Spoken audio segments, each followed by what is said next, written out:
सुप्रभात बच्चों, आज की हिंदी कक्षा में आप सभी का स्वागत है। तो बच्चों, हमारे पाठ का नाम है, क्या है पाठ का नाम? खुशी का त्योहार, है ना। खुशी का क्या अर्थ है? What is the meaning of word खुशी? यस, हैप्पी, है ना। और त्योहार का क्या अर्थ है? त्योहार मतलब उत्सव, फेस्टिवल, है ना।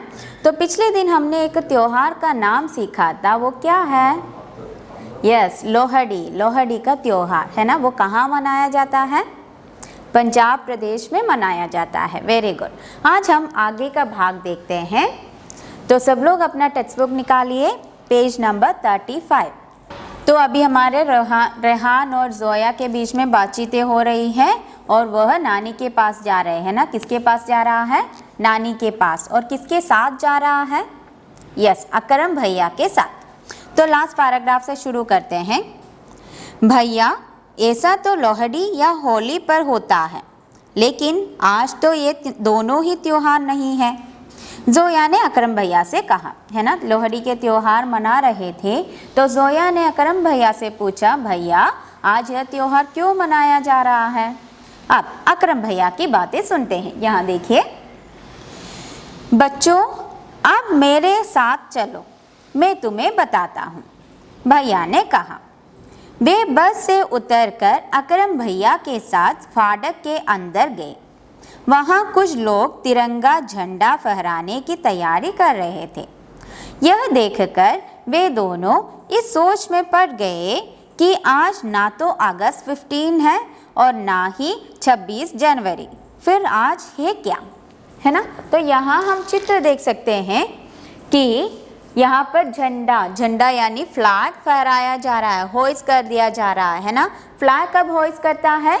या तो 15 अगस्त को या 26 जनवरी को। लेकिन आज ना ही अगस्त 15 है, 15 अगस्त है, और ना ही 26 जनवरी, है ना। ना ही रिपब्लिक डे है और ना ही इंडिपेंडेंस डे, है ना। लेकिन आज ये क्यों मनाया जा रहा होगा? पता नहीं, है ना। अब आगे देखते हैं। तभी जोया और रेहान को चबूतरे पर नानी दिखी। चबूतरा का अर्थ होता है स्टेज, जहाँ पर हम बैठकर बातें करते हैं। ग्राउंड के बीच में एक छोटा सा स्टेज होता है, उसे चबूतरा कहते हैं। वहाँ पर उन्हें नानी देखी। दोनों दौड़कर नानी के गले लग गए। बच्चों को देखते ही नानी उनके मन की बात समझ गए और बोली, बच्चों आज हम मिलकर हर त्योहार मना रहे हैं, है ना। पहले क्या कहा? होली देखी और लोहड़ी का त्योहार देखा, और अगस्त 15 के जैसे अगस्त 15 और 26 जनवरी के जैसे झंडा फहराया जा रहा है ना। जैसे तो नानी ने कहा, बच्चों आज हम इस गांव के सभी लोग मिलकर सभी त्योहार मनाया जा रहा है। क्यों मनाया जा रहा है? देखते हैं। क्योंकि आज हमारे गांव में बच्चों के लिए स्कूल खुला है। बहुत बड़ी बात है ना। आज उसके लिए, उनके गांव के बच्चों के लिए पढ़ने के लिए क्या खोला? स्कूल खुल गया है। पहले गांव के बच्चों को पढ़ने के लिए काफ़ी दूर जाना पड़ता था। काफ़ी दूर मतलब बहुत डिस्टेंस में जाना पड़ता था उन्हें पढ़ाई करने के लिए, स्कूल के लिए। लेकिन अब सब यहीं रहकर पढ़ेंगे। अब ना ही उन्हें दूर सफ़र कर जाना पड़ेगा और ना ही हॉस्टल में रहना पड़ेगा। सभी यहीं रहकर, साथ में रहकर, इसी गांव में रहकर स्कूल में पढ़ सकते हैं। अरे वाह नानी, यह तो बहुत बड़ी खुशी की बात है। खुशी का त्योहार है ना। तो यह हुआ सबसे बड़ी खुशी का त्योहार। क्या है खुशी का त्योहार तब? हाँ, गांव के बच्चों के लिए स्कूल का खुलना, है ना। उनके गांव में बच्चों के लिए स्कूल खुल गया है, अपना एक स्कूल खुल गया है। तो वह बहुत बड़ी खुशी का त्योहार है। मज़ा आ गया, जोया ने कहा। फिर दोनों ने पतंग उड़ाई और पोंगल, मिठाइयाँ, सेवैयाँ जैसे तरह तरह के पकवान खाए। तो इस प्रकार सोया और रेहान कुछ दिनों के लिए अपने नानी के पास रहने गया। बच्चों अब हम शब्दार्थ देखकर फिर से पढ़ते हैं। तो देखिए, पहला शब्द का अर्थ है उतरकर, बस से उतरकर। बस से उतरना मतलब गेटिंग ऑफ द बस। हम बस से नीचे उतरते हैं, बस से बाहर आते हैं। फाटक, फाटक यानी गेट, जैसे एंट्रेंस होता है, बहुत बड़ी एंट्रेंस होता है, गेट होता है, हमारे स्कूल के फाटक है ना, मेले का फाटक लगता है, तो गेट, बहुत बड़ी एंट्रेंस को फाटक कहते हैं। तिरंगा झंडा यानी फ्लैग, ये हमारा तिरंगा झंडा है, 3 रंग होता है ना, हरा, हरा और नारंगी, सफ़ेद, है ना, इस प्रकार तिरंगा झंडा। और फहराना, फहराना मतलब होइस्ट करना, जैसे लहराते हैं, झंडा फहराते हैं।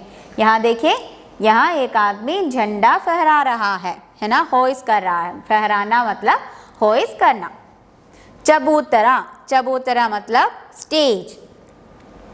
यहाँ है गले लगना, गले लगना मतलब हग करना, हम आपस में गले लगते हैं, ईद के त्योहार के वक्त क्या करते हैं, हम गले लगते हैं, है ना। यहाँ पर जोया और रेहान ने जाकर किसके गले लगा, यस, नानी का गले लगा, है ना। एक बार फिर से पढ़ो, उतरकर, गेटिंग ऑफ द बस, फाटक यानी गेट, तिरंगा फ्लैग, फहराना होइस्ट, चबूतरा स्टेज, गले लगाना टू हग। अगला शब्दार्थ देखते हैं, काफ़ी दूर यानी फार इनफ अवे, बहुत दूर, स्कूल बहुत दूर है, फार अवे, फार इनफ अवे। अरे वाह, ओ वाह, हम आश्चर्य से पूछते हैं ना, एक्साइटमेंट व्यक्त करते हैं, अरे वाह। पतंग यानी काइट, देखो पतंग, यह है पतंग यानी काइट। पोंगल, पोंगल मतलब एक प्रकार का फूड होता है, पोंगल। सेवैया यानी स्वीट्स, पकवान यानी डिश, फूड होता है, बहुत तरह तरह के फूड को पकवान कहते हैं। तो यह था हमारा शब्दार्थ। इन शब्दार्थों को ध्यान में रखते हुए हम एक बार फिर से पढ़ते हैं। बच्चों, अब मेरे साथ चलो, मैं तुम्हें बताता हूँ, भैया ने कहा। वे बस से उतरकर अकरम भैया के साथ फाटक के अंदर गए। वहाँ कुछ लोग तिरंगा झंडा फहराने की तैयारी कर रहे थे। यह देखकर वे दोनों इस सोच में पड़ गए कि आज ना तो 15 अगस्त है और ना ही 26 जनवरी, फिर आज है क्या। तभी जोया और रेहान को चबूतरे पर नानी देखी। दोनों दौड़कर नानी के गले लग गए। बच्चों को देखते ही नानी उनके मन की बात समझ गई और बोली, बच्चों, आज हम मिलकर हर त्योहार मना रहे हैं, क्योंकि आज हमारे गांव में बच्चों के लिए स्कूल खुल गया है। पहले गांव के बच्चों को पढ़ने के लिए काफ़ी दूर जाना पड़ता था, लेकिन अब हम सब यहीं रहकर पढ़ेंगे। अरे वाह नानी, यह तो बहुत बड़ी खुशी की त्योहार है। मज़ा आ गया, जोया ने कहा। फिर दोनों ने पतंग उड़ाई और पोंगल, मिठाइयाँ, सेवैया जैसे तरह तरह के पकवान खाए। तो कैसा लगा हमारी खुशी का त्योहार? बहुत अच्छा है ना? यस। तो बताइए, क्या है खुशी का त्योहार? क्या क्रिसमस, होली यह सब है खुशी का त्योहार? नहीं, है ना। खुशी का त्योहार है गांव के बच्चों के लिए नया स्कूल खुलना, opening a new schools to the village people. तो यहाँ देखिए, आपके लिए एक कार्य है, आपको खुद करना है। कार्य यह है कि वहाँ पर आपके पेज नंबर 36 में एक प्रश्न दिया गया है। वहाँ देखिए, पाठ के आधार पर क्वेश्चन नंबर 1 क्या है? दिए गए वाक्य में किसने और किससे कहा। यहाँ पर कुछ वाक्य दिया गया है, डायलॉग दिया गया है। तो ये डायलॉग आपको पढ़ना है और यहाँ लिखना है आपके किताब में। यहाँ स्पेस है, ये स्पेस में लिखना है किसने कहा। किसने मतलब हु सेड, किसने कहा, हु सेड। और दूसरा कॉलम है, क्या है? किससे कहा, टू हुम सेड। ആരോട് പറഞ്ഞു, ആര് പറഞ്ഞു, ആരോട് പറഞ്ഞു। ओके, तो पहला डायलॉग देखते हैं। देखो ना, सब तरफ कितनी सजावट है। यह डायलॉग किसने कहा?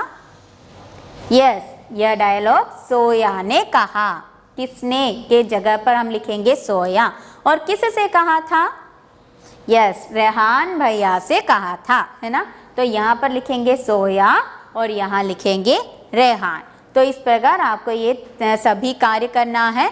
उसके लिए आपको पहले क्या करना होगा, हाँ, पाठ को पूरा पढ़ना होगा। ओके, तो पाठ को पूरा पढ़िए और इन डायलॉगों को पता करिए कि किसने कहा और किससे कहा, who said and to whom they said। Okay, तो हम आप कार्य करिए, हम अगली कक्षा में मिलते हैं। धन्यवाद।